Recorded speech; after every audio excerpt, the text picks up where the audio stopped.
Assalamualaikum warahmatullahi wabarakatuh. Sebelumnya, perkenalkan nama saya Ikhwar Rahmadani. Saya dari program studi pendidikan guru sekolah dasar Universitas Sriwijaya. Pada kesempatan kali ini, saya akan mewawancarai salah satu pengusaha yang berada di Batu Marta.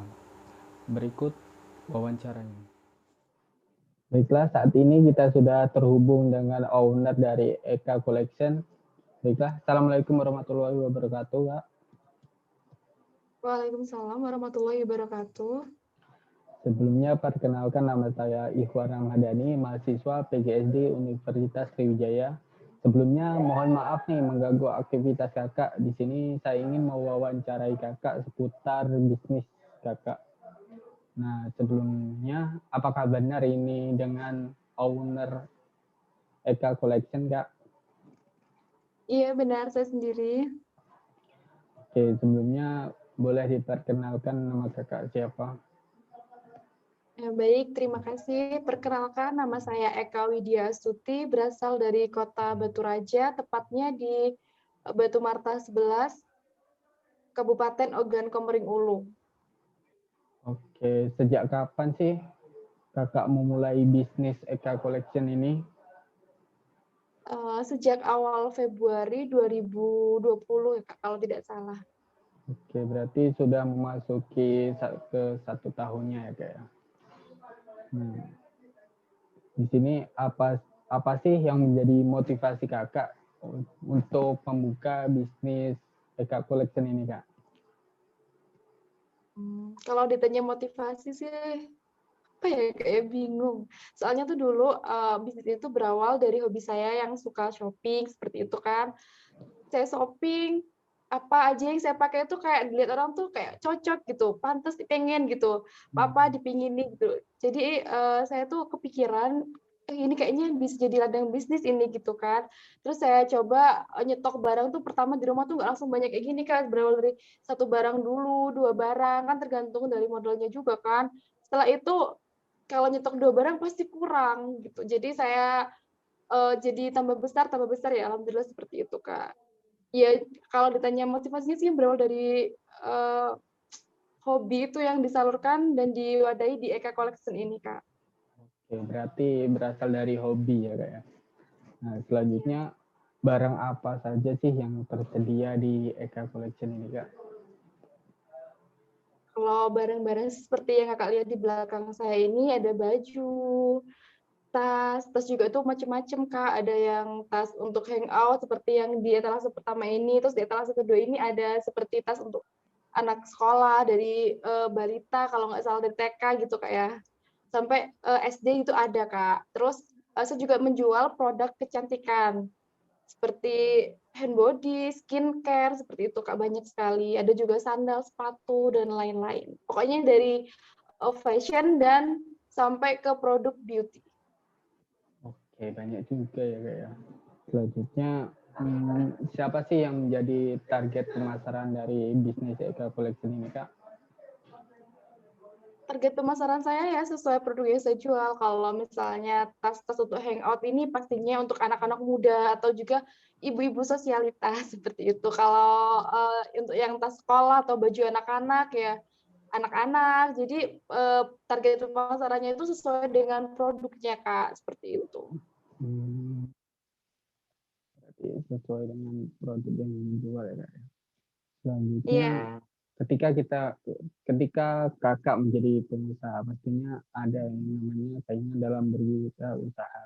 Nah, ini saya tanyakan, bagaimana sih cara untuk mengembangkan usaha kakak dalam upaya menghadapi persaingan dalam berwirausaha kak? Kalau untuk menghadapi persaingan sih yang pertama harus pastinya optimis seperti itu Kak.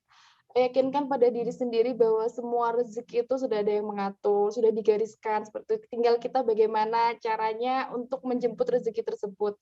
Yang kedua, selalu mengupdate barang-barang yang ada di toko sesuai dengan pasarannya saat ini seperti itu. Misalnya sekarang ini lagi ngetren banget nih baju motif tidy seperti itu kan Kak.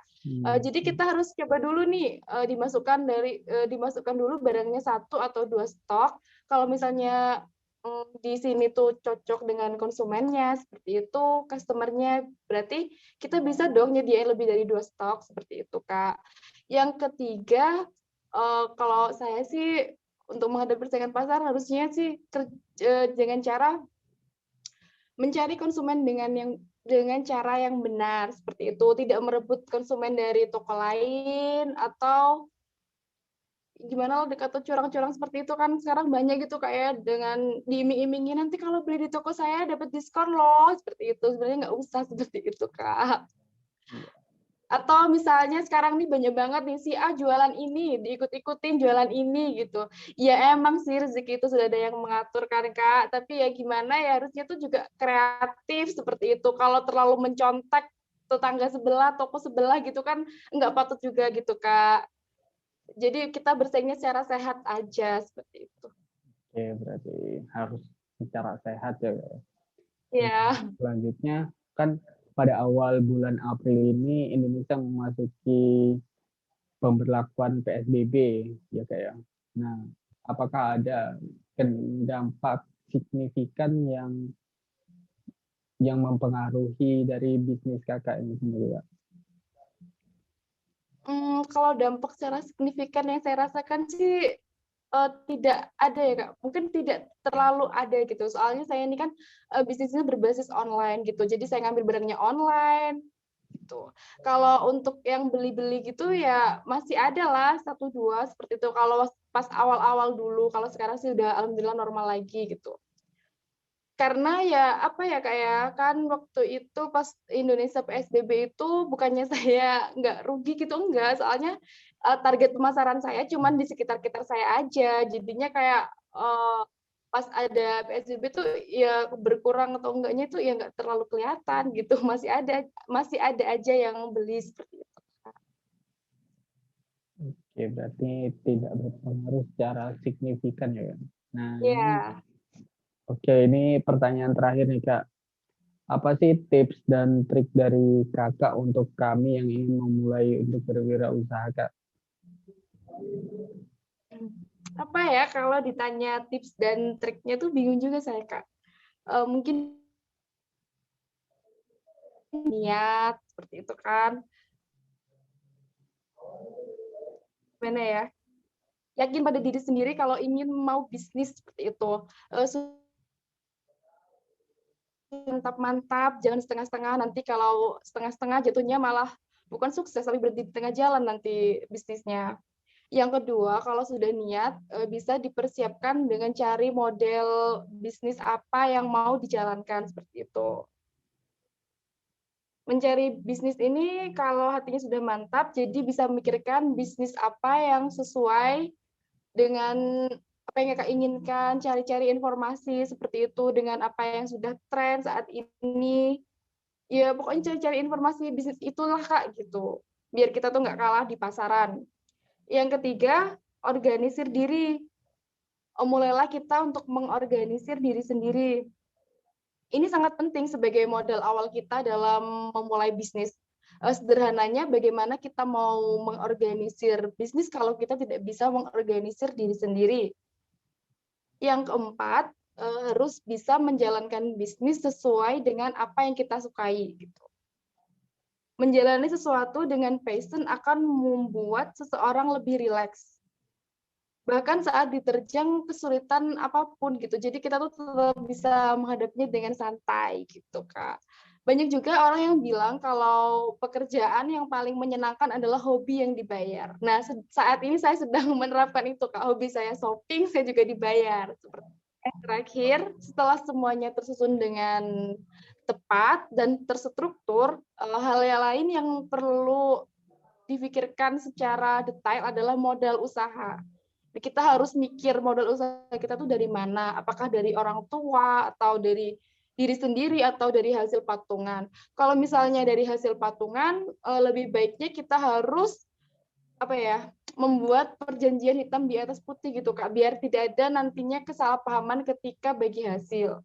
Mungkin itu saja sih Kak yang bisa saya sampaikan untuk tips dan triknya. Oke, banyak sekali ya tips dan trik dari Iya. Kakak. Baik, itu saja sih wawancara kita pada malam hari ini.